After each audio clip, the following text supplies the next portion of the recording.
Ako teda žiť bezpečne? Mať Boha na svojej strane.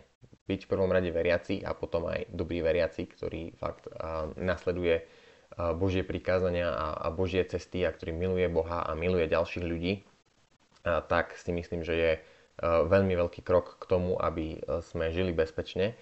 Ono to nevyzerá bezpečne, pretože Ježiš hovoril, ako nás bude svet nenávidieť, ako by nás miloval, keby sme boli jeho vlastní, ale pretože nie sme zo sveta, svet nás nenávidí. A Pavol hovoril, že všetkých, ktorí chcú žiť zbožne v Kristu Ježišovi, budú prenasledovať. Takže ono to nevyzerá na oko ako bezpečná cesta, ale v skutočnosti to je tá najbezpečnejšia cesta, pretože keď ja som plne na Božej strane, Boh je plne na mojej strane.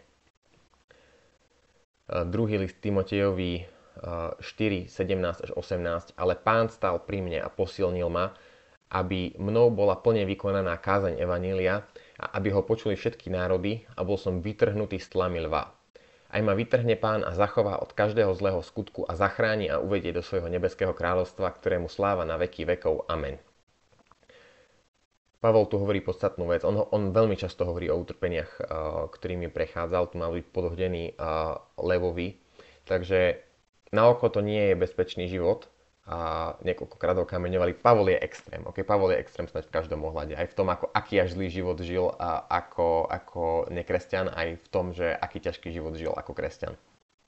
Takže Pavol je extrém, ale to je jednoducho to, čo sa deje vo väčšine prípadov. Väčšina ľudí nezomrie pre Krista.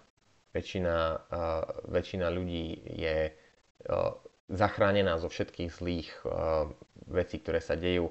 Nedávno som to hovoril v kázni Plány globalistov, ktoré nikdy nevídu, že je to reálne len veľmi malý počet ľudí, ktorí sú nakoniec zabití pre Krista a ktorí majú tú česť prejsť si nejakých ťažkých pár hodín, minút, dní a potom mať za to oveľa väčšiu slávu u Krista.